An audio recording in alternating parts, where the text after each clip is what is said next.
ہم وہی کہیں گے جو ہمارا دین ہم کو بتاتا ہے.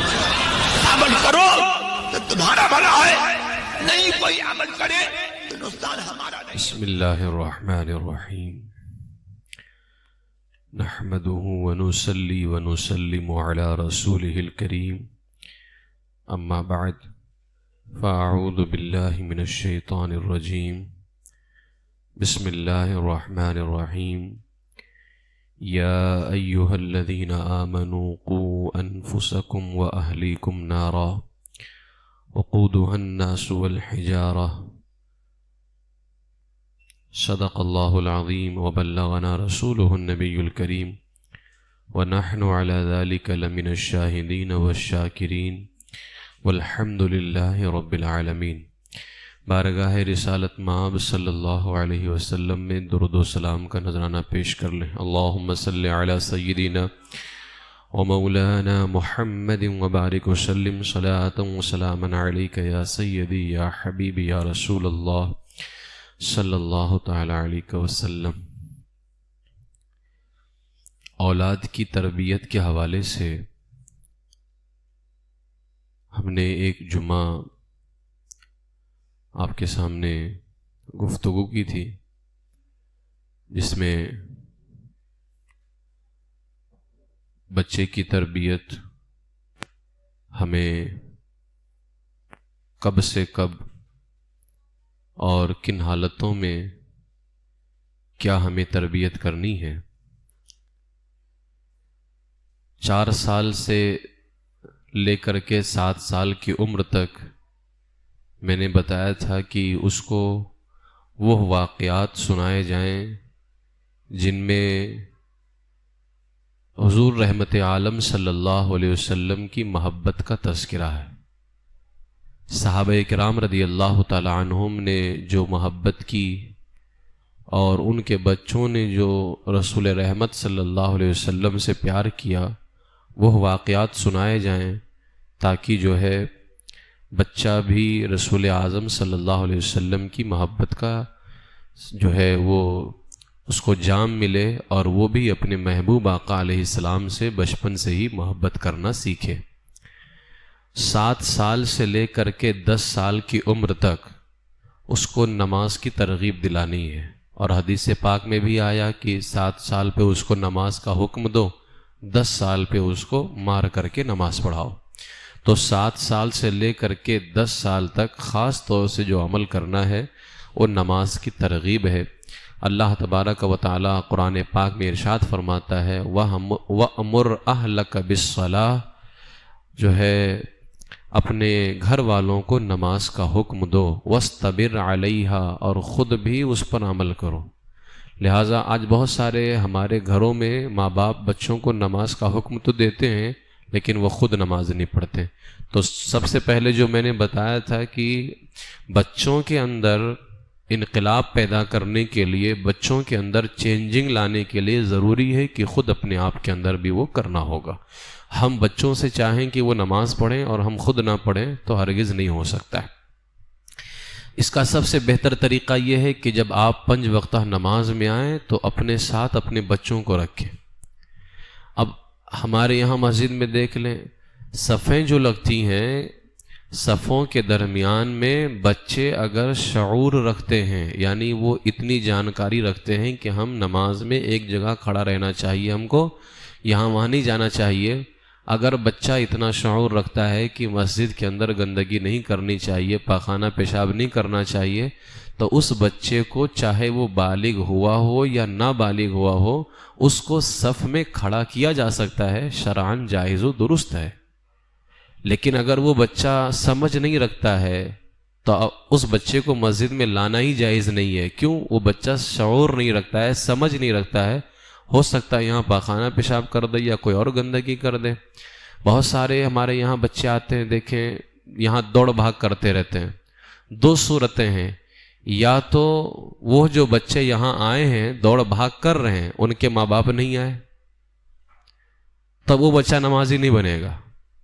آپ کا بچہ یہاں آ کر کے دوڑ بھاگ کر رہا ہے، مسجد میں شرارت کر رہا ہے، جبکہ وہ بچہ اگر اس بچے کو دیکھنے کے بعد لگتا ہے کہ اگر اس کو صف میں پکڑ کر کے کھڑا کر لیا جائے، اس کو سمجھایا جائے تو وہ مانے گا۔ بہت سارے بچے ہیں ایسے، وہ مانیں گے، لیکن ان کا کوئی جو ہے یہاں رہنما نہیں ہے، یہاں ان کا کوئی سرپرست نہیں ہے جو باپ ہوتا ہے، تو باپ یہاں ہے نہیں۔ اب وہ بچہ نمازی کیسے بنے گا جب تم خود گھر میں بیٹھے ہوئے ہو؟ تو یہاں بچے کو بھیجا ہے مستی کرنے کے لیے، یہاں آپ کا بچہ مسجد کے اندر ہے اور آپ گھر پہ کیا کر رہے ہیں؟ پھر آپ یہ اپنے بچوں کے بارے میں سوچیں کہ میرا بچہ نمازی بنے گا، نہیں بن سکتا ہے۔ ایک صورت یا تو یہ ہے، یا آپ بھی اگر مسجد میں ہیں تو سوال یہ پیدا ہوتا ہے پھر آپ کا لڑکا باہر کیوں ہے؟ آپ اس کو اپنے ساتھ میں سمجھا کر کے کھڑا کیجئے، آپ اپنے بچے کو اپنے ساتھ میں کھڑا کیجئے سمجھا کر کے۔ لیکن میں جیسا بتایا کہ وہ بچہ اتنا شعور رکھے کہ نیت باندھنے سے لے کر کے سلام پھیرنے تک پھر ہم کو نکل کر کے نہیں جانا ہے۔ اب بھلے وہ ثنا پڑھنا جانے نہ جانے، اسے تسبیح آئے یا نہ آئے، بس وہ اتنا جانے کہ ہاں سب لوگ رکوع میں جائیں گے، جھکنا ہے تو میں بھی جھکوں گا، سب لوگ سجدے میں جائیں گے تو میں بھی جاؤں گا، بس اتنا جانے تو بھی اس کے لیے کافی ہے۔ اگر آپ یہاں پر ہیں تو اس کو ساتھ میں لے کر کے کیوں نہیں کھڑے ہوئے؟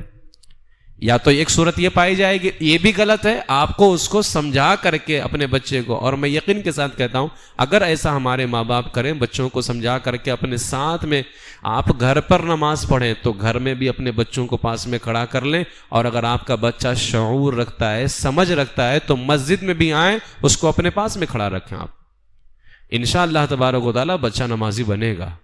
لیکن یہ طریقہ ہمیں اپنانا ہوگا۔ تو یہ 7 سال سے لے کر کے 10 سال کی عمر تک خاص طور سے اس کو جو ہے نماز کی ترغیب دینی ہے۔ اب یہ جو 10 سال کا یہ جو دورانیہ ہوتا ہے نا، 10 سال، اس دوران بچہ اپنے والدین جیسا بننے کی کوشش کرتا ہو۔ 10 سال کی عمر تک جو اس کا دورانیہ ہوتا ہے، بچہ اپنے ماں باپ کے جیسا، اپنے والدین کے جیسا بننے کی کوشش کرتا ہے۔ یہی وجہ ہے کہ آپ دیکھتے ہوں گے بچہ اس عمر میں اپنے ماں باپ کو امپریس کرنے کی کوشش کرتا ہے۔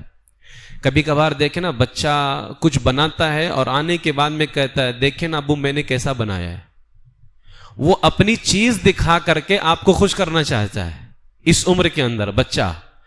اگر آپ نے اس عمر میں اسے وقت نہ دیا، اب بچہ کہہ دے کہ میرے پاس ٹائم نہیں ہے۔ اکثر دیکھیں آپ، جب بچہ وقت مانگتا ہے، ہمارے جو باپ ہوتے ہیں، والد صاحب گھر کے، وہ دن بھر کے تھکے ہارے ہوتے ہیں، گھر آئے، اب بچہ کچھ بنایا ہے، اس نے کچھ ڈیزائن بنایا ہے، کچھ بھی بنایا وہ اپنے حساب سے، بچہ آ کر کے کہتا ہے دیکھیں میں نے کیسا بنایا ہے۔ اب بچہ باپ کے پاس آ کر کے وقت مانگنے کی کوشش کر رہا ہے، ابو میں نے آج ایسا کیا ہے۔ اب اس کا حال کیا ہے والد کا جانتے ہو؟ وہ اپنی بیوی کو آواز دیتا ہے اس کو سنبھالو، مجھے تنگ کر رہا ہے، دن بھر کا تھکا ہوا ہوں میں، دن بھر کا تھکا ہوا ہوں میں۔ اس عمر میں بچہ اپنے ماں باپ کے جیسا بننا چاہتا ہے۔ وہ تمہارے پاس کیوں آیا؟ تاکہ وہ تمہیں اپنی چیز دکھائے، تمہیں امپریس کرے، تمہیں خوش کرے۔ تمہیں اس کی چیزوں کو دیکھ کر کے اسے حوصلہ دینا چاہیے تھا، اسے اپنا ساتھ دینا چاہیے تھا۔ جب تم اس عمر میں بچے کو وقت نہیں دو گے، بعد میں وہی ماں باپ کہتے ہیں حضرت بچہ ہم سے بھاگ رہا ہے، دور جا رہا ہے۔ جس عمر میں بچہ آپ کا ساتھ چاہ رہا تھا، کیا آپ نے بچے کو وقت دیا؟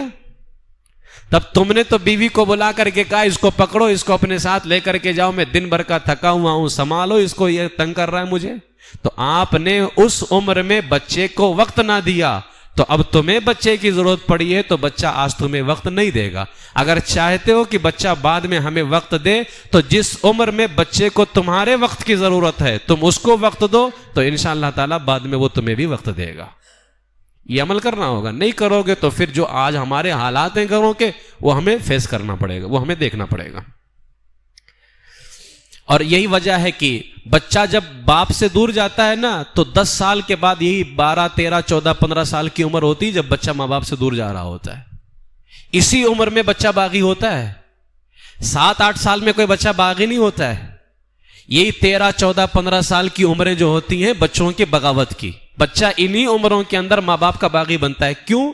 اس سے پہلے کی جو عمر اس کی گزری ہے اس میں تم سے وہ وقت مانگ رہا تھا، لیکن افسوس تم نے اسے وقت نہیں دیا ہے۔ آج وہ بچہ تمہیں وقت نہیں دے سکتا ہے۔ لہٰذا میرے عزیزو، اپنے بچوں کو وقت دو، ورنہ یہ تم کو وقت نہیں دیں گے. اور یہ سب سے زیادہ اس میں جو کردار ہے وہ والد کا ہے کہ والد اپنے بچوں کو اس عمر کے درمیان میں جو ہے نا اس کو وقت دے. اور یہ بہت نازک عمر ہوتی ہے، یہ 10 سال کی جو عمر ہوتی ہے. ظاہر ہے جب بچہ ماں باپ کا وقت مانگے گا اور وہ ماں باپ جیسا بننا چاہتا ہے، جب اس کو باپ وقت نہیں دے گا وہ اپنے دوستوں کی طرح بنے گا، وہ دوستوں کے پاس ہی جائے گا. کیونکہ بچہ اس عمر میں چاہتا ہے کہ کوئی مجھے ملے اور میں اس کو امپریس کروں، میں اسے اپنی چیزیں دکھاؤں، میں اس کے جیسا بنوں. اگر باپ اس کو وقت نہیں دے گا، اور میں نے بتایا کہ باپ اس کو وقت دے، اپنے ساتھ نماز کے لیے لے کر کے آئے، اب گھر میں بھی نماز پڑھے تو اس کو اپنے ساتھ میں کھڑا کر لے، تاکہ بھلے وہ اسے کچھ پڑھنا آئے یا نہ آئے، کم سے کم اٹھک بیٹھک تو کرے گا آپ کے ساتھ. آج اٹھک بیٹھک کر رہا ہے، کل حقیقت میں اس طرح سے کرنے لگ جائے گا وہ. تب اب کیا ہوگا جانتے ہو؟ جب باپ وقت نہیں دے گا تو یہ بہت نازک عمر ہوتی ہے، پھر وہ اپنے دوستوں کی طرح بننے کی کوشش کرے گا.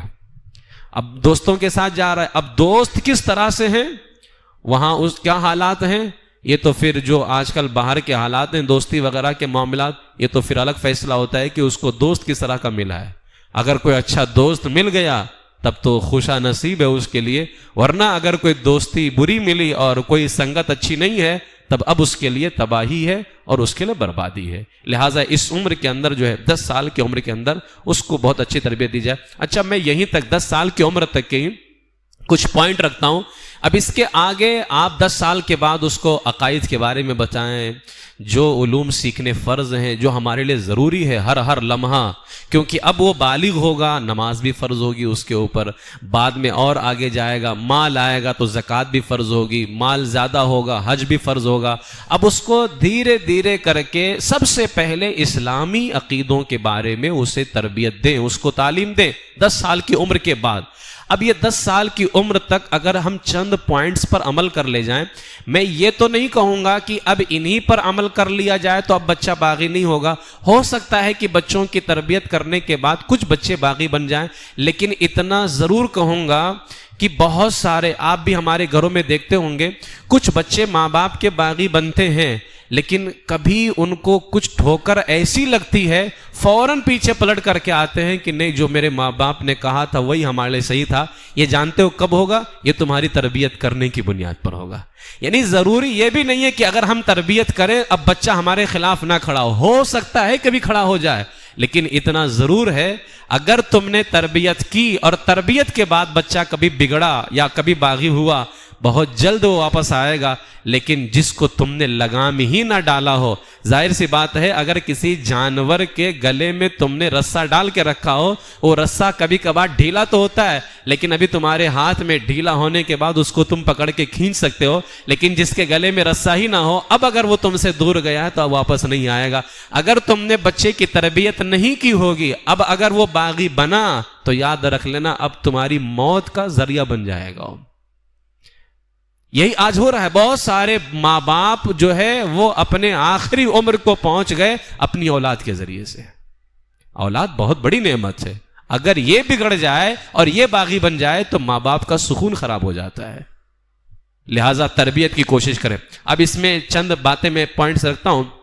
سب سے پہلا یہ ہے، سب سے زیادہ نقصان جو آج ہمارے بچوں کو ہو رہا ہے وہ ٹیلی ویژن سے ہو رہا ہے، ٹی وی سے ہو رہا ہے. ہمارے بچوں کو، ہم سے ایک جن نے کہا حضرت ہمارے بچوں کو جو ہے تھوڑا سا پڑھا دیں، سکھا دیں. چھوٹے چھوٹے بچے ہیں اور اتفاق یہ ہے کہ ہر ایک کے پاس میں بڑے والے موبائل ہیں. مجھے حیرت ہوئی کہ زہر بچوں کے ہاتھ میں دے دیا ہے اور مجھے باپ کہہ رہا ہے کہ اس کو زہر پینے مت دینا. زہر بچے کے ہاتھ میں دے دیا اور کہتا ہے کہ حضرت اس کو زہر پینے مت دینا. یہ حالت ہے آج. ٹی وی سے بہت زیادہ نقصان ہے، بہت زیادہ نقصان ہے. اور آج ہمارے بچے سب سے زیادہ اگر کسی کا استعمال کرے تو وہ ٹی وی کا ہے. لہٰذا اس سے اپنے بچوں کو بچائیں. دوسرا پوائنٹ ہے، بچوں کے سامنے جھوٹ نہ بولیں. اگر آپ بچوں کے سامنے جھوٹ بولیں گے تو پھر بچہ بھی جھوٹ بولے گا. میں نے بتایا تھا، کوئی پوچھ رہا ہوتا ہے کہ والد صاحب گھر میں ہیں تو باپ خود کہہ دیتا ہے جاؤ کہہ دو کہ نہیں گھر پہ. تو جھوٹ بولنا تو آپ نے خود سکھایا ہے. کل جب وہ بچہ آپ سے کوئی کام باہر غلط کر کے آئے گا، جھوٹ بولے گا، تم کہو گے جھوٹ بولتا ہے، مجھ سے جھوٹ بولتا ہے، تو آج وہ تم سے جھوٹ نہیں بولے گا تو اور کس سے بولے گا؟ جھوٹ بولنا تم ہی نے تو سکھایا اس کو. تو جھوٹ بچوں کے سامنے نہیں بولنا ہے اگر اس کی ہم اچھی تربیت چاہتے ہیں. اس کے بعد میں تیسرا کام یہ کرنا ہے، خوف بھی اس کو نہیں دلانا ہے. خوف، ڈر، اور ڈر بھی کیسا؟ جھوٹ ڈر. یعنی خوف دو طرح کے ہوتے ہیں. ایک جھوٹا خوف ہوتا ہے، جھوٹا ڈر. بچہ کوئی غلط کام کر رہا ہے، چھوٹے چھوٹے بچے ہمارے گھروں میں مائیں کہتی ہیں خاموش ہو جا ورنہ پولیس آ جائے گا، یہ آ جائے گا، وہ آ جائے گا. بچے چھوٹے ہوتے ہیں، اب ان کو ڈرایا. اب کیا تمہارے گھر میں بچوں کو ڈرانے کے لیے پولیس آئے گی؟ کوئی تو آیا نہیں. بچہ ڈرا بھی اور جھوٹ بھی ہوا. ہمیں وہاں کیا کرنا چاہیے؟ اپنے بچوں کو یہ کہنا چاہیے شروع میں ہی، میرے بچے یہ نہ کر، یہ کرے گا تو اللہ ناراض ہو جائے گا. میرے بچے یہ نہ کر، اگر یہ کرے گا تو تیرے آقا ناراض ہو جائیں گے. اور اسی بچے کو جب تم آقا کی محبت سنا رہے ہوگے تو وہ بچہ سوچے گا کہ جو آقا ہم بچوں سے اتنی محبت کرتے تھے اور جن سے بچے محبت کرتے اور جو بچوں سے خود محبت کرتے تھے، وہ آقا ناراض ہو جائیں گے، مجھے یہ کام چھوڑ دینا چاہیے. آپ نے اسے ڈرایا بھی اور جھوٹ بھی نہ ہوا. لہٰذا ہم طریقہ کیا استعمال کر رہے ہیں؟ بچوں کو ہم خوف بھی پیدا، آج سے ہی ہم اس کے دل میں پولیس کا خوف، تو ڈاکو کا خوف، تو چور کا خوف، تو پتہ نہیں کس کا خوف پیدا کر رہے ہیں. ہمارے بچوں کے دلوں میں ہمیں صرف اور صرف اللہ اس کے رسول کا خوف پیدا کرنا ہے، باقی ہمیں کسی کا خوف نہیں پیدا کرنا ہے. لہٰذا اپنے بچوں کو یہ کہیں کہ بیٹا اگر یہ کرے گا تو اللہ ناراض ہو جائے گا، یہ کرے گا تو تجھ سے آقا ناراض ہو جائیں گے. تو وہ بچہ سوچے گا کہ ہاں جو نبی ہم سے اتنی محبت کرتے ہیں، اگر میرے اس کام سے وہ ناراض ہو جائیں تو مجھے یہ کام نہیں کرنا چاہیے. لہٰذا یہ بچوں کو ہمیں کہنا ہے. چوتھا پوائنٹ یہ، بچوں کے سامنے والدین جھگڑا نہ کریں کبھی بھی. آج ہمارے والدین بچوں کے سامنے گھروں میں جھگڑا کرتے، جانتے ہو اس سے بچے متنفر ہوتے ہیں، نفرت کرتے ہیں. ظاہر سی بات ہے جب جھگڑے ہوں گے تو کبھی باپ کی آواز اونچی ہوگی ماں کے اوپر، کبھی ماں کی آواز اونچی ہوگی باپ کے اوپر. بچے جو ہوتے ہیں نا، ہمارے گھر میں اکثر بچوں کا یہ حال ہے، کچھ بچے باپ کی طرف زیادہ مائل ہوتے ہیں، کچھ بچے ماں کی طرف زیادہ مائل ہوتے ہیں. یہ کوئی عیب نہیں ہے، یہ کوئی عیب نہیں ہے. فرمایا بھی گیا ہے کہ اطاعت کے معاملے میں، فرما برداری کے معاملے میں جو ہے، یعنی کس کی بات مانی جائے زیادہ، باپ حق رکھتا ہے، اور خدمت کے معاملے میں ماں حق رکھتی ہے. ٹھیک ہے، یعنی اگر باپ کہے کہ پانی لے آؤ، ماں بھی کہے پانی لے آؤ، تو پہلے پانی ماں کو دینا ہے.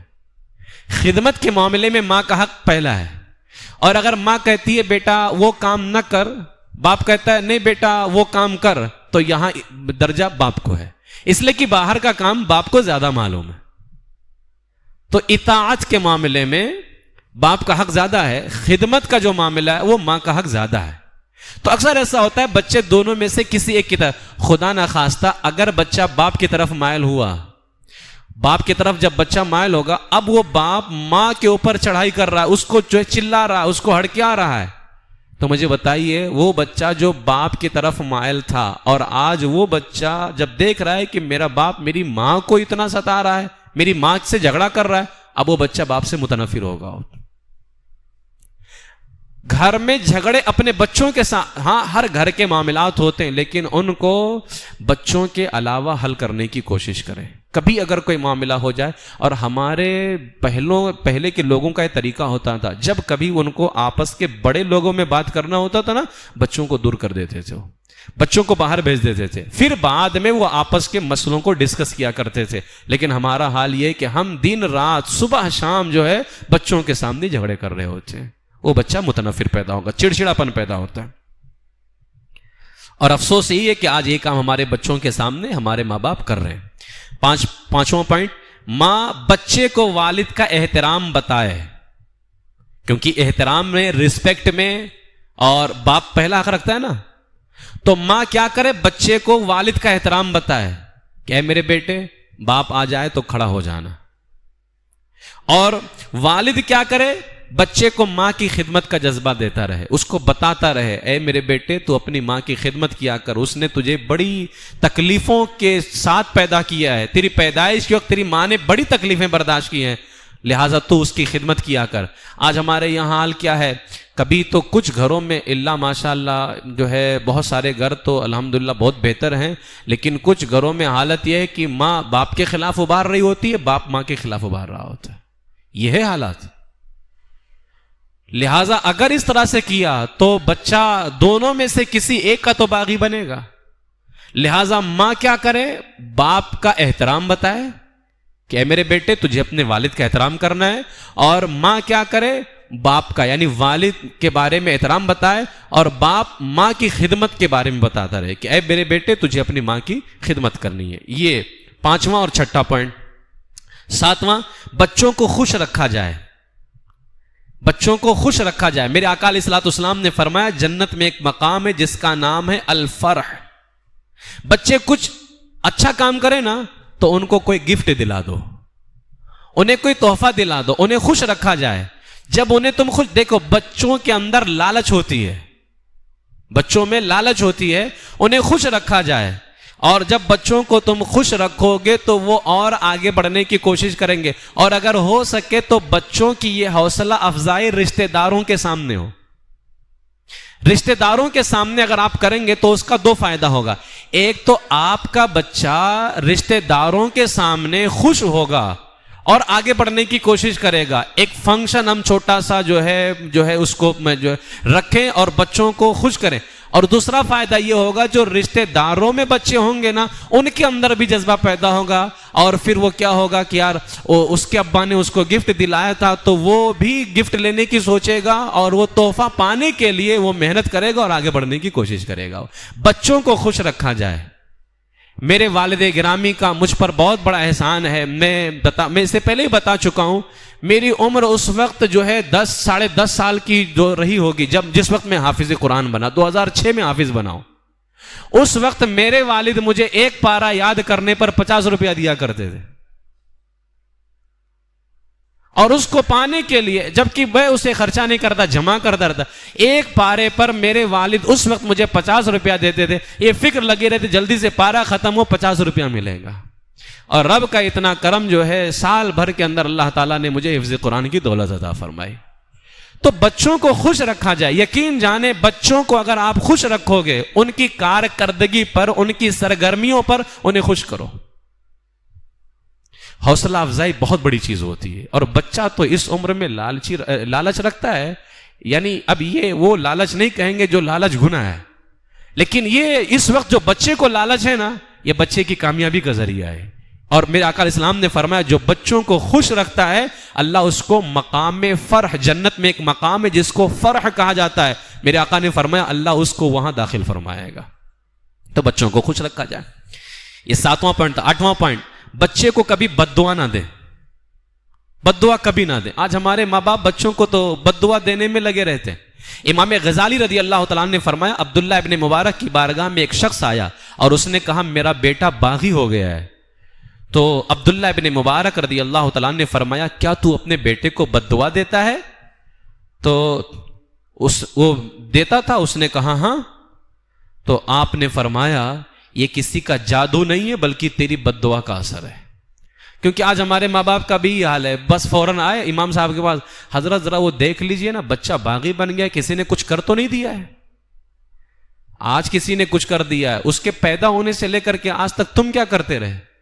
اس کے پیدا ہونے سے لے کر کے آج تک تم اس کے اوپر جادو کرتے رہے، اور اب آئے ہو کہتے ہو کہ حضرت دیکھ لیجئے کسی نے کچھ کر تو نہیں دیا ہے؟ تو عبداللہ ابن مبارک رضی اللہ تعالیٰ نے فرمایا یہ کسی کی جادو کا اثر نہیں ہے، یہ تیری بد دعا کا اثر ہے۔ آج کل گھروں میں ہوتا ہے نا، مائیں کہتی ہیں تیرا ستیاناش ہو جائے، تیرا برا ہو جائے، تو برباد ہو جائے۔ ماں باپ کی دعا اولاد کے حق میں وہ درجہ رکھتی ہے جو نبیوں کی دعا امت کے حق میں رکھا کرتی ہے۔ خدا نہ خواستہ اگر تمہیں نہیں پتا کہ کون سا وقت اللہ کی بارگاہ میں دعا کے قبول ہونے کا ہے، خدا نہ خواستہ جس وقت تمہارے منہ سے یہ جملہ نکلا تیرا ستیاناش ہو جائے اور وہ قبولیت کا وقت ہوا، مجھے بتاؤ اب بچے کے لیے وہ بد دعا قبول ہوئی اور اب اس کی زندگی پہ کیا اثر پڑے گا؟ اس لیے اگر ماں باپ کتنے ماں باپ معاذ اللہ صدبار معاذ اللہ کفر بک دیتے ہیں، بچہ غلط کام کر رہا ہے، بچہ مستی کر رہا ہے، مائیں کہہ دیتی ہیں اللہ نے میرے نصیب میں یہی لکھا ہے، معاذ اللہ رب العالمین۔ لہٰذا بچوں کو بد دعا کبھی نہ دیں۔ بچے اگر کچھ غلطی کر رہے ہیں، مستی کر رہے ہیں، تو آپ ان کو ڈانٹ دیں اور اللہ کی بارگاہ میں دعا کریں مولا اس کو ہدایت نصیب فرما۔ اس کو ڈانٹنا بھی پا لیا گیا، اور اگر وہ قبولیت کا وقت ہوا اللہ تمہاری دعا کو قبول کرے گا اور تمہارے بچے کو ہدایت پہ قائم کر دے گا۔ اس لیے بچے کو بد دعا کبھی نہ دیں۔ 9واں پوائنٹ، والدین بچوں کے لیے دعا کریں، ٹھیک، اس لیے کہ ان کی دعا بچوں کے حق میں بہت عظیم ہے۔ 10واں پوائنٹ، بچوں کو کھیلنے کا موقع ضرور دیں۔ ہمارے ہاں آج تو ایسا شیڈول تیار ہے، صبح بیچارہ اٹھا، آنکھ بند کرتے کرتے اسکول پہنچا، اسکول سے آیا، کھایا، تھوڑی دیر لیٹا بھی نہیں بیچارہ، پھٹ سے اٹھ جا، پھر وہ بیچارہ ٹیوشن کے لیے تیار ہو گیا، ٹیوشن سے آیا، مائیں لے کے بیٹھ گئی ہوم ورک کر، اب وہ بیچارہ ہوم ورک کرتے کرتے تھوڑا بہت کھایا تو کھایا، ہوم ورک کرتے کرتے سو گیا۔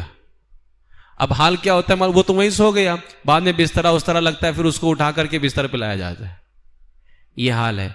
آپ کا بچہ صبح سے لے کر کے شام تک اپنے کاموں میں بزی رہا، اس عمر میں معمولی سی ابھی اس کی فکر ہے، معمولی سوچ رکھتا ہے، اتنا لوڈ اگر پڑے گا وہ بچہ ڈپریشن کا شکار ہو جائے گا،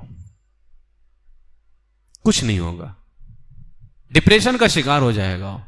یہی وجہ ہے کہ آج بہت سارے گھروں میں بچے چڑچڑا پڑھتے پڑھتے ماں باپ آ کر کے کہتے بڑا اچھا پڑھ رہا تھا، پڑھتے پڑھتے اتنا چڑچڑا پن ہو گیا، سمجھ میں نہیں آتا اس کو چڑچڑا پن بنایا کس نے؟ تمہیں نے تو بنایا ہے۔ اگر آپ اس کو روزانہ نہیں لے کر کے جا پا رہے ہیں کہیں، تو کم سے کم ہفتے میں ایک دن چھٹی رہتی، اس کو باہر لے کر کے جائے، اس کو کھیلنے کا موقع دیں، اور خود بھی والد اس کے ساتھ میں کھیلیں۔ میرے آقا علیہ الصلوۃ والسلام نے فرمایا ہے، جو بچہ بچپن میں کھیلتا ہے بڑا ہو کر کے عقل مند ہونے کی یعنی اگر بچہ بچپن میں کھیلتا ہے، حدیث پاک کا ایک مفہوم ہے، اگر بچہ بچپن میں کھیلتا ہے تو اس کا بچپن میں کھیلنا بڑا ہو کر کے عقل مند بننے کی دلیل بنتا ہے۔ کیونکہ ظاہر ہے جب وہ تھوڑی دیر کھیلے گا اپنے ذہن کو، اپنے دماغ کو آرام دے گا، وہ سکون ملے گا، اور پھر وہ بچہ دماغ کو جب سکون ملے گا تو ظاہر ہے وہ عقل مند ہی بنے گا۔ وہ اس لیے کھیلنے کا موقع دیا جائے، اور کھیل بھی صحیح ہو، پوری نگرانی ہو۔ ہمارے یہاں بچے کیا، ابو میں جاؤں، ہاں جا بیٹا، اب وہ کس کے ساتھ باہر گیا ہے، کس کے ساتھ کھیل رہا ہے، آپ کو نہیں پتا، کون سا کھیل کھیل رہا ہے آپ کو یہ بھی نہیں پتا۔ کتنے بچے جا کر کے باہر غلط کھیل کھیل رہے ہوتے ہیں۔ لہٰذا خود بچوں کو وقت دیں، ان کے ساتھ میں کھیلیں۔ ہمارے ماں باپ اصل میں اس کو اپنے لیے انسلٹ سمجھتے ہیں، بے عزتی، یہ بے عزتی نہیں ہے۔ اگر آپ آج اپنے بچوں کے ساتھ میں کھیلیں گے تو ظاہر ہے آپ سے بہتر آپ کے بچے کے لیے بہتر فیصلہ کرنے والا کوئی نہیں ہے۔ آپ کے بچے کے لیے آپ ہی بہتر فیصلہ کر سکتے ہو، آپ سے بہتر کوئی فیصلہ نہیں کر سکتا ہے۔ آپ بھلے غلط ہوں گے لیکن اتنا تو یقین ہے کہ کبھی اپنے بچے کے لیے کسی غلط کھیل کا آپ انتخاب نہیں کرو گے۔ تو اپنے بچوں کے ساتھ آپ خود بھی کھیلیں، اس کو وقت دیں، اور اگر کبھی وہ دوستوں کے ساتھ کھیل رہا ہے، آج ہمارے یہاں باپ بھی ماں کو کہہ دیتا ہے ذرا دیکھنا یہ کس کے ساتھ جا رہا ہے، تو تمہاری کیا ذمہ داری ہے؟ نسل تو تمہاری اس سے چلے گی نا، تمہاری کیا ذمہ داری بن رہی ہے؟ لہٰذا کھیل، بچوں کو کھیلنے کا موقع دیں، کھیل صحیح ہو اور نگرانی ہو۔ 11واں پوائنٹ ہے، بچے کی غلطی دیکھ کر کے فوراً نہ ڈانٹیں بلکہ وقت دیں، سمجھائیں۔ صوفیہ فرماتے ہیں بچے کو غصے میں کبھی نہ ڈانٹیں ورنہ منفی اثر ہوگا۔ کیوں؟ اس وقت جب آپ ڈانٹو گے نا، غصے میں ہو، چیخو گے، چلاؤ گے، بچوں کو کوئی اثر نہیں کرے گا، وہ تمہاری بات کو سنے گا اور وہ ختم کر دے گا۔ تو صوفیہ فرماتے ہیں ابھی نہ ڈانٹے، جب غصہ ٹھنڈا ہو جائے پھر اس کو بٹھا کر کے ڈانٹے، اس کو بتائے۔ غصے میں نہ ڈانٹے، ڈانٹنے سے منع نہیں کیا گیا، غصے کی حالت میں کبھی باپ اپنے بیٹے کو نہ ڈانٹے ورنہ بچے کے اوپر اس کا منفی اثر ہوگا، نیگیٹو اثر ہوگا، بیکار اثر جائے گا۔ 12واں پوائنٹ، ایک غلطی ہو تو اسی پر ڈانٹے جائیں، سمجھائے جائیں۔ ہمارے یہاں تو ایک غلطی ہو جائے بچے سے تو پورے القاب دے دیے جاتے ہیں، تو چور ہے، تو جو ہے بگڑ جائے گا، تو بدماش ہے، تو مکار ہے، تو فریبی ہے، تو پتہ نہیں کیا کیا ہے. ایک غلطی بیچارے نے کیا ہے اور پورے القاب اس کو مل گئے. اب بچہ آیا تھا باہر سے، کسی کو مار کر کے آ گیا تھا، تو ویسے ہی بدماش ہے، ڈاکو ہے، چور ہے. بچے نے چوری کی ہے. جو غلطی کرے بچے کو اسی غلطی پر ڈانٹا جائے. بچے نے مکاری کی تھی، بچہ فریبی ہے نہیں تھا، وہ کسی کو مار کر کے آ گیا تھا، تو آپ کو یہ کہنا چاہیے بیٹا کسی کو مارا نہیں جاتا ہے. لیکن اس کو تو مکار ہے، تو فریبی ہے، تو چور ہے، تو یہ ہے، تو یہ ہے. اب بچہ جانتے ہو کیا ہے؟ اب وہ اس کے دل میں یہ بات پیدا ہوتی ہے، سرٹیفکیٹ تو مجھے پہلے مل گئی، اب چوری کرنے میں کیا جاتا ہے، لقب تو دے دیا گیا ہے. ظاہر سی بات ہے جو چور نہ ہو آپ اس کو چور بولتے رہیں گے بار بار. اور آج ہمارے گھروں میں یہ ہو رہا ہے، بچے جو غلطی نہیں کرتے بچوں کو ان غلطیوں پہ ڈانٹا جاتا ہے. ہرگز نہ کرے ایسا میرے عزیزو. اگر بچوں کو آپ نے ان غلطیوں پہ ڈانٹا جو غلطی بچے کرتے ہی نہیں ہیں، لازمی یقین کے ساتھ کہتا ہوں ایک دن آئے گا بچے وہ غلطی کریں گے. کیونکہ بچے کو تکلیف ہوتی ہے، مجھے میرے ماں باپ نے ان غلطیوں پہ ڈانٹا جو میں نے کیا ہی نہیں ہے. اب وہ بچہ آنے والے دنوں میں دھڑلے سے وہ غلطی کرے گا جس غلطی پہ آپ نے اس کو وقت سے پہلے ڈانٹ دیا ہے. لہٰذا جو غلطی بچے نہ کریں، ہرگز کبھی ان غلطیوں پہ نہ ڈانٹیں، صرف انہی غلطیوں پہ ڈانٹیں جو بچہ غلطی کر کے آیا ہے. 13واں کام، بچے کو یہ بتاتے رہیں کہ جب بھی زندگی میں ضرورت ہو تو مجھ سے کھل کر کے بات کر سکتے ہو. یہ اپنے بچوں کو بتائیں، یعنی اپنے بچوں کے دوست بن جائیں. اپنے بچے کو بولتے رہیں بیٹا اگر کبھی بھی کوئی ضرورت ہو مجھ سے کھل کر کے بات کرنا. آج ہمارے گھروں میں ایک چیز بہت بے عزتی سمجھی جاتی ہے، اگر کبھی بیٹا یا بچے جو ہے نا باپ سے تھوڑا سا مذاق کر لیں تو ہمارے ماں باپ اس کو انسلٹ سمجھتے. اس کو انسلٹ نہیں سمجھنا چاہیے، اس کو انسلٹ نہیں سمجھنا چاہیے. ہمارے ماں باپ کی ایک فکر بہت جو ہے پتہ نہیں کس آسمان پہ ہے. وہ یہ سمجھتے ہیں کہ بچہ بس ہمارے سامنے ڈرتا ہی رہے. یہ ہے فکر آج ہمارے ماں باپ کی. اللہ ماشاءاللہ ہمارے ماں باپ کی یہ فکر بن چکی ہے، بچہ ہمارے سامنے بالکل ڈرتا رہے، ہمیشہ ہاتھ باندھ کر کے کھڑا رہے، نگاہیں نیچی کر کے کھڑا رہے. یقیناً اپنے بچے کو ادب سکھاؤ، لیکن اپنے بچے کو بہادر بھی بناؤ. اپنے بچے کو موقع دو کہ وہ کھل کر کے بولنے کا عادی ہو. اگر آج آپ نے اسے دبا دیا تو کبھی بھی وہ آگے کسی کے سامنے کھل کر کے نہیں بول پائے گا. بچوں کو بولو کہ بیٹا کوئی ضرورت رہے گی تو مجھ سے کھل کر کے بات کر سکتے ہو. لہٰذا جب بچے کو اب ظاہر سی بات ہے بچے کو کبھی کبھار کسی مذاق کی ضرورت، اب ظاہر ہے یہ عمر ہے، تفریح ہے، مذاق کی عمر ہے، بچہ کرے گا. اگر آپ اس کے ساتھ مذاق نہیں کرو گے اور اگر بچہ آپ کے ساتھ کچھ کھیل کر رہا ہے، کچھ مذاق کر رہا ہے اور آپ کو برا لگ رہا ہے، وہ بچہ کسی اور کے ساتھ کرے گا. اب جس کے ساتھ کرے گا وہ اچھا ہے یا برا ہے یہ تو بات کا فیصلہ ہے اور اس کا اثر بچے پر جائے گا. لہٰذا آپ اپنے بچوں کے ساتھ خود ہی کھیلتے رہیے، خود ہی بچوں کے ساتھ مذاق کرتے رہیے. ظاہر سی بات ہے پھر اس کا اچھا اثر جائے گا.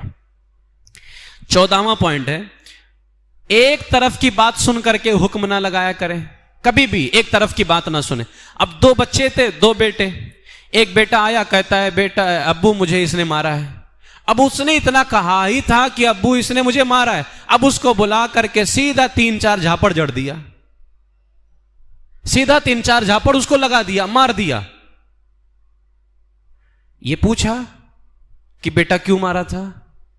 اچھا یہ پوچھا کہ مارا بھی تھا یا نہیں مارا تھا؟ یہ تم نے دیکھا مارتے ہوئے؟ یہ غلط فیصلہ ہے. اور غلط فیصلہ ماں باپ گھر میں ایک جج کی حیثیت رکھتے ہیں. اگر کہتے ہیں نا کہ جج ہی اگر کرپٹ بن جائے تو وکیل بھی کرپٹ بن جاتے ہیں. جانتے ہو اس کا آپ نے غلط فیصلہ کر دیا، جج آپ ہیں، آپ نے غلط فیصلہ کیا، اس کا اثر، اس کا نقصان جانتے ہو کیا؟ اور ہو رہا ہے ہمارے گھروں کے اندر. ایک لڑکا آ کر کے کہتا ہے ابو اس نے مارا ہے. آج آپ نے اس کو بلا کر کے، چلو مانتے ہیں کہ صحیح معنوں میں اس نے مارا ہو، صحیح میں آپ نے اس کو بلا کر کے بغیر پوچھے مار دیا. کل جب ان بچوں میں جھگڑا ہوگا، نہیں بھی مارا ہوگا اس نے، تو آ کر کے یہ جب اس سے، کیونکہ بھائیوں میں اکثر ہو جاتی ہے بچوں میں، چلو اس کو مار کھلواتے ہیں ابو سے، آ کر کے اس نے جھوٹ کہہ دیا کہ اس نے مارا ہے. اس کو یقین ہو گیا ہے کہ میں جیسے جاؤں گا ابو سے کہوں گا اس نے مارا ہے تو اس کو بلا کر کے ماریں گے, اور وہ یہ سوچ کر کے رکھا ہے مجھے مار کھلوانا ہے اس کو. اب وہ آ کر کے بولے گا تو مجھے بتائیے آپ اس کو ماریں گے کہ نہیں ماریں گے؟ ایک تو یہاں پر آپ کا بچہ جھوٹ بولنے کا عادی بنے گا, پھر وہ دوسرا اپنے دل کے اندر یہ ٹھسن رکھے گا مجھے اس کو مار کھلوانا ہے. کل وہ آ کر کے بولے گا ابو اس نے مجھے مارا ہے. وہ جھوٹ بول رہا ہے, اس نے مارا نہیں ہے, وہ جھوٹ بول رہا ہے, اور آپ نے بلا کر کے اس کو مار دیا. تو جب ہمارے یہاں جو ہے اگر جج کرپٹ بن جائے نا تو وکیل بھی کرپٹ بن جاتے ہیں. اگر تم نے فیصلہ غلط نہ کیا تو تمہارے بچے ہمیشہ اسی غلطی پہ رہیں گے, تمہارے بچے کرپٹ بنتے رہیں گے, ایک دوسرے کو مار کھلواتے رہیں گے. اور بچوں میں یہ ہوتا ہے. آج اگر اچھا غلطی پر بھی اگر غلطی بھی کیا ہو اور کسی بیٹے نے دوسرے بھائی کو اپنے ابو سے مار کھلوایا ہو نا, غلطی پر بھی مار کھلوایا ہو, تو جس کو مار کھلواتے ہیں نا وہ اپنے ذہن میں رکھتا ہے, دل میں بٹھا کے رکھتا ہے کل اس کو مار کھلوانا ہے. یہ ہوتا ہے بچوں کے اندر. اس لیے ماں باپ کیا کرے نا, کبھی بھی خدا نہ خواستہ, چلو آج کا واقعہ بالکل صحیح تھا لیکن جس کو تم نے مارا اگر اس کے دل میں بات ہوئی, ٹھیک ہے, یا آپ نے غلط فیصلہ کر دیا, کوئی معاملہ ہوا نہیں تھا, بیٹے نے آ کر کے کہا کہ اس نے مارا ہے, آپ نے مار دیا, تو اب جانتے ہو کل اس کو موقع مل جائے گا, شے مل جائے گی, یار ابا تو پوچھتے نہیں ہے کہ کیوں مارا بھی یا نہیں مارا ہے, چلو بس چل کر کے بول دیتے ہیں. ہمارا بولنا ہوگا کہ فوراً اس کو مار پڑ جائے گی. ابو تحقیق تھوڑی نہ کریں گے, پوچھیں گے پاچھیں گے تھوڑی نہ, ہم کہہ دیں گے وہ ماریں گے. لیکن اگر آج ایک بچے نے آ کر کے بیٹے نے کہا ابو اس نے مارا ہے, آپ نے دوسرے کو بلایا, کیا تم نے مارا ہے, کتنا مارا, کیوں مارا, تو جانتے ہو کل وہ بچے جھوٹ آ کر کے آپ کے سامنے بولنے سے پہلے سوچیں گے یار اگر جا کر کے جھوٹ میں بول دیا کہ مارا ہے تو پھر پوچھا جائے گا کیوں مارا ہے, کس نے دیکھا ہے مارتے ہوئے, تو اب بچے ڈریں گے, ہو ایک دوسرے کے خلاف جانے سے بھی ڈریں گے اور جھوٹ بولنے سے ڈریں گے. ہو لیکن آج ہمارے گھروں میں یہ ہو رہا ہے, ایک لڑکا آ کر کے بول دیتا ہے, دوسرے کو بلا کر کے اس کی پٹائی شروع ہو جاتی ہے. یہ بالکل نہ کرے, ایک طرف کی بات سن کر کے حکم نہ لگائیں, دوسری طرف کی بات بھی آپ کو سننی ہوگی. 15واں پوائنٹ ہے بچوں کو بری صحبت سے بچائیں اور خود دھیان دیں. میرے آقا علیہ السلام نے فرمایا المرء علی دین خلیلہ, انسان اپنے دوست کے دین پر ہوتا ہے, اس لیے اپنے بچوں کی جو صحبت ہے اس کو اچھا بنانے کی کوشش کریں. 16واں پوائنٹ ہے بچوں سے محبت کا اظہار کرتے رہیں. اپنے بچوں سے, بیٹے میں تجھ سے بہت محبت کرتا ہوں, اس سے محبت کا اظہار کرتے رہیں. میرے آقا علیہ الصلوۃ والسلام حسنین کریمین سے محبت فرما رہے تھے, حضور کے شہزادے ہیں, نواسے ہیں, محبت فرما رہے تھے. ایک شخص آیا اور آنے کے بعد میں کہتا ہے آپ بیٹوں سے پیار کرتے ہیں, میرے تو 10 بیٹے ہیں, میں پیار نہیں کرتا, ان سے محبت نہیں کرتا, آپ ان دونوں بیٹوں سے پیار کرتے ہیں. میرے آقا علیہ السلام نے فرمایا اگر اللہ نے تیرے دل سے رحم نکال دیا ہے تو میں کیا کروں, میں تو اپنے بیٹوں سے پیار کرتا ہوں. تو میرے آقا علیہ الصلوۃ والسلام حسنین کریمین سے کتنی محبت فرمایا. اپنے بچوں سے پیار کا اظہار کریں, انہیں چومیں, انہیں بوسہ دیں, ان سے محبت کریں. اس سے جانتے ہو سر میرا باپ مجھ سے محبت کرتا ہے, بچہ اس بات پہ بہت فخر کرتا ہے کہ میرا باپ مجھ سے محبت کرتا ہے. لہٰذا اپنے بچوں سے محبت کا اظہار کرتے رہیں. 17واں پوائنٹ ہے بچوں کو رزق حلال کھلائیں, ورنہ بچہ یہ قیامت کے دن تمہارا ہی دامن پکڑے گا اور اللہ کی بارگاہ میں حاضر کر دے گا کہ اس نے مجھے حرام کھلایا تھا. بچوں کو رزق حلال کھلائیں, حلال رزق کھلائیں, اور اس کا اثر اس بچے پر ہوگا. 18واں پوائنٹ اپنے بچوں میں سخاوت کی عادت ڈالیں. سخاوت کی عادت کس طرح, اعلیٰ حضرت علیہ رحمہ سے پوچھا گیا بچے کو سخی کیسے بنائیں, بچہ اللہ کی راہ میں صدقہ کرے زیادہ سے زیادہ, یہ بچے میں عادت کیسے ڈالیں. میرے آقا نعمت سیدی سرکار اعلیٰ حضرت سے جب پوچھا گیا بچے کو سخی کیسے بنائیں, تو میرے اعلیٰ حضرت نے فرمایا جب تو کسی کو دے تو خود نہ دے, اپنے بچے کے ہاتھ سے اس کو تقسیم کرا, اپنے بچے کے ہاتھ سے. فرماتے اس سے بچے کے اندر سے بخل ختم ہوگا اور آپ کا بچہ سخی بنے گا. اکثر ہمارے آج کل گاؤں وغیرہ میں عمل کرتے ہیں لوگ, بہت سارے آج بھی کرتے ہیں. کوئی آیا ہے گھر پہ مانگنے کے لیے تو باپ خود نہیں دیتا ہے, اپنے بیٹے سے کہتا ہے بیٹا یہ دے دو. کبھی بھی کہیں پر بھی آپ اپنے اندر یہ بالکل پیدا کر لیں میں خود نہیں دوں گا, بیٹا میرا ساتھ میں ہے, بچہ ساتھ میں گھر پہ ہے, میں اپنے بچے کے ہاتھ سے تقسیم کراؤں گا. ٹھیک ہے, بچے کے ہاتھ سے تقسیم کراؤں گا. یہ آپ, اور اگر گھر میں ہی اپنے بچوں میں کچھ دلوانا ہے, آپ کوئی سامان لے کر کے آئے اور اپنے گھر میں 4-5 بچے ہیں انہیں کے درمیان میں تقسیم کروانا ہے. اگر بیٹی ہے تو اس بیٹی کے ہاتھ سے تقسیم کروائیں, اور اگر بیٹی نہیں ہے تو سب سے چھوٹا لڑکا جو ہوگا اس کے ہاتھ سے تقسیم کروائیں. اس کے بڑے فوائد ہوتے ہیں. ٹھیک ہے, تو اپنے بچوں کے ہاتھ سے تقسیم کروائیں. 19واں پوائنٹ ہے, بچہ کم عمر ہو تو سختی کریں دین کے معاملے میں, لیکن سختی حساب سے ہو. میں نے بتایا شروع میں اس کو اپنے ساتھ میں رکھیں. دین کے معاملے میں سختی کرنی ہے کہ اس کو دین کے بارے میں بتانا, نماز ہے, روزہ ہے, دیگر معاملات ہیں. ٹھیک ہے. 20واں پوائنٹ ہے, ماں سکھائے بیٹا اپنے والد. اب یہ تو آج ہمارے معاشرے سے ختم ہو چکا ہے. اب ایک پوائنٹ ابھی میں نے بتایا تھا, ماں باپ کے بارے میں, اطاعت کے بارے میں بتایا کہ اپنے باپ کی فرما برداری کرنی, لیکن خاص طور سے ماں اپنے بچے کو یہ بتائے کہ بیٹا جب والد آ جائے تو کھڑا ہو جانا, ہاتھ چومنا, اور والد کو اپنی جگہ اٹھ کر کے بٹھانا. یہ 3 چیزیں ماں خاص طور سے اپنے بچوں کو بتائے کہ بیٹا جب والد آئیں تو ان کے لیے اٹھ کر کے انہیں اپنی جگہ بٹھانا, اور کھڑے ہو جانا ان کی تعظیم میں, اور ہاتھ چومنا. آج تو ہمارے یہاں بچے پیر صاحب کا ہاتھ چوم رہے ہیں, استاد صاحب کا ہاتھ چوم رہے ہیں, ماں باپ کے ہاتھ ہی نہیں چومتے, جبکہ سب سے پہلا حق انہی کا تھا. سب سے پہلا حق حقیقت میں ہاتھ چومنے کا انہی کا تھا. ہم پیر صاحب کے ہاتھ رات بھر چومتے رہے. میں بخدا میں کہہ رہا ہوں, میں کسی پیر کا یہاں پر بڑا بولنا بھی دشوار ہوتا ہے کبھی کبھار, میں کسی پیر کے خلاف نہیں, سنی سے العقیدہ پیر کے خلاف, لیکن ایک مرتبہ آپ ماں کے ہاتھ کو بوسہ دے دینا, اس پر جو ثواب ملے گا وہ پوری رات پیر صاحب کا ہاتھ چومنے پر ثواب نہیں ملے گا, نہیں ملے گا. اللہ تبارک و تعالیٰ کو وہ ادا پسند ہے. وہ پیر صاحب اگر عالم دین ہے, کیونکہ ظاہر سی بات ہے اتنا علم تو پیر کے لیے ضروری ہے کہ وہ مسائل شرعیہ کو نکال سکے, وہ اس پر عمل کر سکے. اللہ کے محبوب بندوں کی خدمت اور ان کا جو ہاتھ چومنا ہے, اللہ کی بارگاہ سے اس پہ ثواب ملتا ہے, لیکن سب سے پہلا حق تو ماں باپ کا ہے. تو ماں سکھائے کہ بیٹا جب ابو آئے نا تو کھڑے ہو جانا, اپنی جگہ بٹھانا, اور ان کے ہاتھ کو چومنا. یہ آج ہمارے معاشرے سے ختم ہو چکا ہے, یہ کریں ضرور. 21واں پوائنٹ, جن میں بچے آپ سے زیادہ علم رکھتے ہوں, جن معاملات میں, ان کو تسلیم کریں.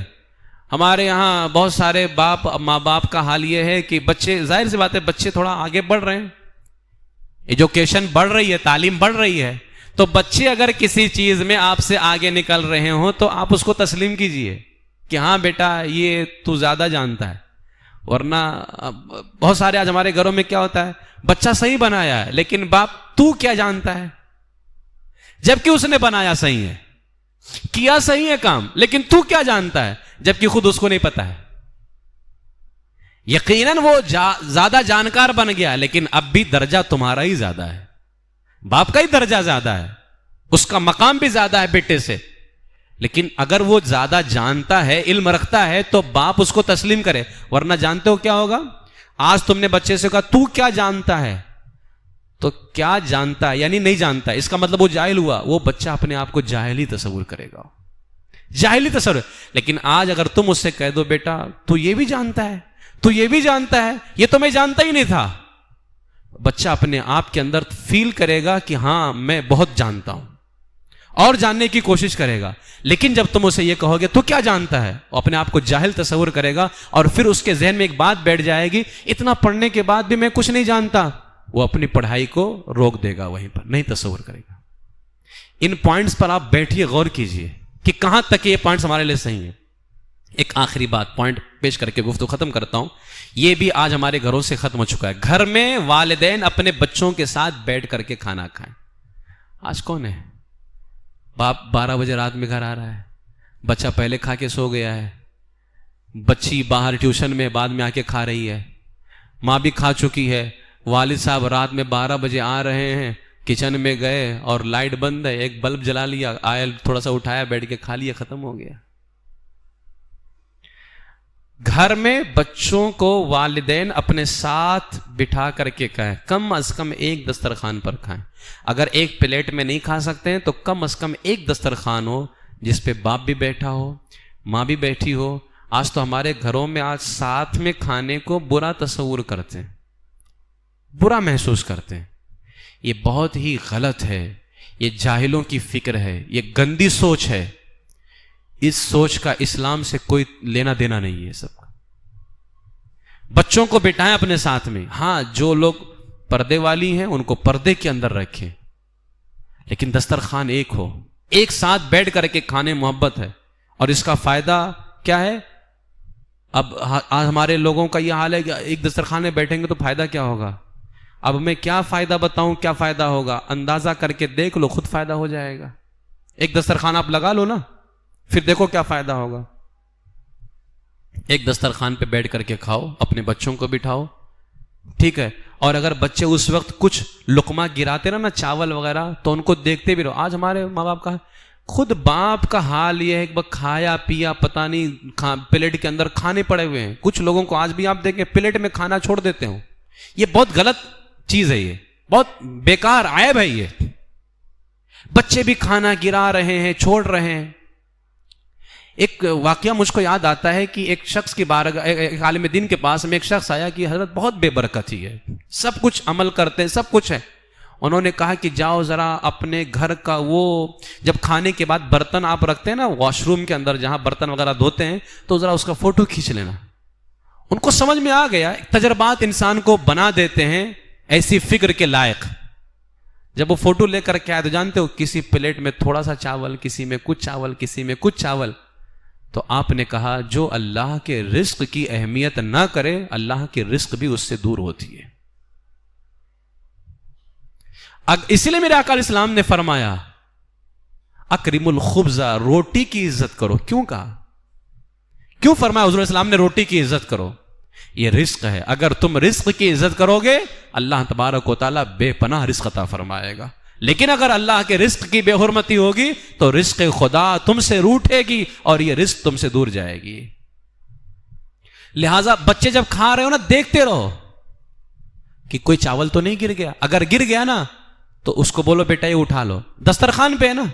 اور دسترخوان پہ جو ہے نا ایک جو ہے تاریخ کے اندر ہے، ایک بزرگ نے فرمایا اگر کوئی دسترخوان پہ گرا ہوا کھانا اٹھا کر کے کھا لیتا ہے اللہ تعالیٰ اس کی نسل میں خوبصورت اولادوں کو پیدا فرماتا ہے.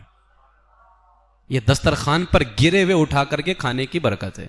تو دسترخوان اسی لیے بچھاؤ تاکہ گر جائے تو اٹھا سکو. اب ظاہر ہے چٹائی پہ کھا رہا ہے، کوئی وہاں پاؤں بھی رکھتا ہے، زمین پہ بیٹھ گیا تو کھانے میں تھوڑا سا کراہت سی محسوس ہوتی ہے، پتہ نہیں یہاں کسی کا پاؤں پڑا ہوگا. لیکن جب دسترخوان پہ گرے گا تو کوئی کراہت نہیں محسوس ہے، کیونکہ دسترخوان ہے ہی کھانے کے لیے. آپ نے کھانے کے بعد پھر لپیٹ کر کے رکھ دیا، پھر کھانے کے ٹائم پہ بچھایا. اب اگر اس پہ گرے گا تو بغیر کسی جھجک اور کراہت کے آپ اس کو اٹھا کر کے کھا لو گے.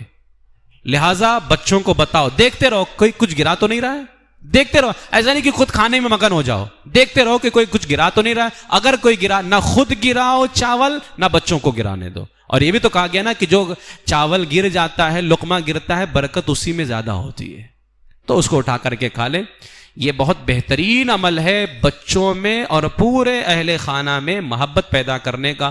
میرے آقا نعمت سیدی سرکار اعلیٰ حضرت علیہ الرحمٰن نے بہت ہی پیارا وظیفہ دیا گھر کے ماحول کو محبت میں بدلنے کے لیے. کیا کریں آپ لوگ؟ یہ سفید نمک ہم استعمال کرتے ہیں. سفید نمک تو ویسے بھی نقصان دہ ہے نا. ایک نمک آتا ہے لاہوری نمک.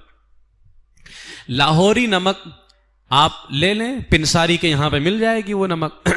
لاہوری نمک آپ لے لیں اور لاہوری نمک لینے کے بعد میں جمعہ کے دن، جمعہ کی نماز کے بعد 1001 مرتبہ آپ اتنا نمک لے لیں کہ آنے والے جمعہ تک وہ چلے. یعنی کھانے میں ڈالنا ہے، سب گھر والے اس کو کھائیں گے. اتنا نمک لے لیں کہ ایک جمعہ سے دوسرے جمعہ تک وہ نمک چل جائے گا. آپ کیا کریں، جمعہ کے دن نمک لے کر کے جمعہ کی نماز کے بعد میں فوراً، جمعہ کی نماز کے بعد 1001 مرتبہ، نہ 1000 نہ 1002، 1001 مرتبہ پڑھنا ہے یا ودودو. کیا پڑھنا ہے؟ یا ودودو. یا ودودو یعنی واو دال ودودو. یا ودودو یہ اللہ کا نام ہے اور اس کا معنی ہی ہوتا ہے یا ودودو، اے محبت پیدا کرنے والے. 1001 مرتبہ، اول و آخر 10 مرتبہ. یہ فتاوی رضویہ شریف میں اعلیٰ حضرت نے وظیفہ بیان فرمایا. کیا نہیں ہے فتاوی رضویہ شریف میں؟ فتاوی رضویہ تو ایک کرامت ہے، ذرا ہدایت بخشش ہی پڑھ کے دکھلا دو، سب کچھ ہے فتاوی رضویہ شریف میں میرے آقا اعلیٰ حضرت علیہ رحمہ کے۔ اللہ فرماتے ہیں شروع میں 10 مرتبہ، اخیر میں 10 مرتبہ درود شریف پڑھے، اور بیچ میں کتنی مرتبہ یا ودودو پڑھے؟ 1001 مرتبہ پڑھ کر کے کوئی بھی پڑھ سکتا ہے، عورتیں بھی پڑھ سکتی ہیں، بچے بھی پڑھ سکتے ہیں، پیر صاحب بھی پڑھ سکتے ہیں، فقیر صاحب بھی پڑھ سکتے ہیں، سارے صاحب پڑھ سکتے ہیں۔ اصل میں وظیفہ کچھ بتاؤ تو بڑا مسئلہ رہتا ہے، سوال ہوتا ہے حضرت یہ بھی پڑھ سکتے ہیں وہ بھی پڑھ سکتے ہیں، سارے صاحب پڑھ سکتے ہیں۔ 1001 مرتبہ یا ودودو، اول و آخر 10 مرتبہ درود شریف، بس اتنا پڑھنا ہے، اس پہ دم کر دیں۔ اعلیٰ حضرت فرماتے 7 جمعہ یہ عمل کرے، انشاءاللہ تعالی سب میں محبت پیدا ہو جائے گی۔ میرے امام نے صرف ہمارے عقیدوں کو نہیں بچایا ہے، ہمارے گھر کے ماحول کو بھی بچایا ہے۔ ہمیں صرف اچھا عقیدہ ہی میرے امام نے نہیں دیا ہے، بلکہ ہمارے گھر کے ماحول کو بھی اعلیٰ حضرت نے اچھا کرنے کی کوشش کی ہے۔ لیکن افسوس یہ ہے نہ ہم امام احمد رضا کے عقائد و نظریات پر صحیح معنوں میں قائم ہونے کو تیار ہوتے ہیں، اور عمل کے اندر تو پھر بہت زیادہ لاپرواہی ہے۔ کیا اس پر آپ لوگ عمل کریں، انشاءاللہ تبارک و تعالیٰ بہت فائدہ ہوگا۔ اللہ تبارک و تعالیٰ سے تو ہم یہی دعا کرتے ہیں اللہ سب کے گھر کے حالات کو بہتر فرما دے۔ میں نے جمعہ میں بتایا تھا یہ رسالہ اعلیٰ حضرت کا لے لیں، اعلیٰ حضرت نے جو رسالہ لکھا ہے نا فتاوی رضویہ شریف کی 24ویں جلد میں ہے، مشعلۃ الارشاد فی حقوق الاولاد۔ مشعلہ کہتے ہیں چراغ کو، قندیل چراغ، اور ارشاد یعنی رہنمائی، فی حقوق الاولاد اولاد کے حقوق میں۔ اولاد ولد کی جمع ہے، ولد جب عربی میں کہتے ہیں نا بیٹا بیٹی دونوں مراد ہوتے ہیں۔ اولاد کے حقوق کے بارے میں رہنمائی کا چراغ، یہ رسالہ لکھا حضرت نے، مشعلۃ الارشاد فی حقوق الاولاد۔ یہ اس میں کوئی بہت بڑا رسالہ نہیں ہے، یہ 1 صفحہ 2 3 4 5 6 صفحے کا یہ رسالہ ہے۔ اعلیٰ حضرت علیہ رحمان سے سوال ہوا، اب میں یہ رسالہ ایک مرتبہ پیش کر چکا ہوں، یہ الگ بات ہے کہ اس وقت ریکارڈنگ کا مسئلہ نہیں تھا تو یہ بیان میرا ریکارڈ نہیں ہے۔ بہت ہی لاجواب لکھا ہے اعلیٰ حضرت نے، بہت لاجواب۔ خدا کی قسم میں کہتا ہوں اگر اس رسالے پر عمل کر لیا جائے تو یقین جانے ہمارے گھر کے حالات بہتر ہو جائیں گے۔ 80 حقوق اعلیٰ حضرت نے لکھے ہیں، 80 حقوق بیٹا بیٹی دونوں کی ملا کر کے، بہت لاجواب رسالہ ہے۔ ہمارے ماں باپ سمجھتے ہیں کہ صرف ہمارا حق بچوں پر ہے، آپ پر بھی بچوں کا حق ہے، اور سب سے پہلے بچوں کا حق آپ پہ بنتا ہے، آپ کا حق تو بعد میں بچوں پہ بنتا ہے۔ بچے فرما برداری کریں، اطاعت کریں، خدمت، یہ بعد میں بنتا ہے، لیکن سب سے پہلے ماں باپ پر بچوں کا حق بنتا ہے۔ اگر آج بچے باغی بن رہے ہیں تو آپ نے بچوں کا حق ادا نہیں کیا ہے، جس کو ہمارے یہاں کہتے ہیں نا جیسے کو تیسا، جیسے کو تیسا۔ اگر ہم یہ چاہتے ہیں کہ بچے ہمارا حق ادا کریں تو آپ بچوں کا حق ادا کیجئے۔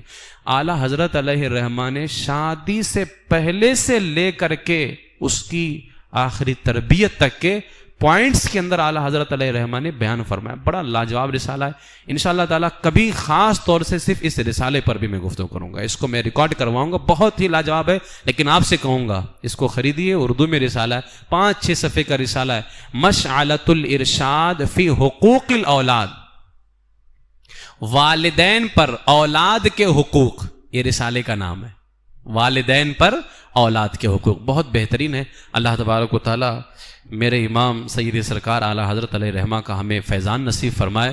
بڑی رہنمائی کی ہے اعلیٰ حضرت نے، حقیقت میں عقیدے کا میدان ہو وہاں پر بھی میرے امام جو ہے ہمارے سپہ سالار نظر آتے ہیں، عمل کا میدان ہو میرے امام وہاں پر بھی ہمارے سردار نظر آتے ہیں۔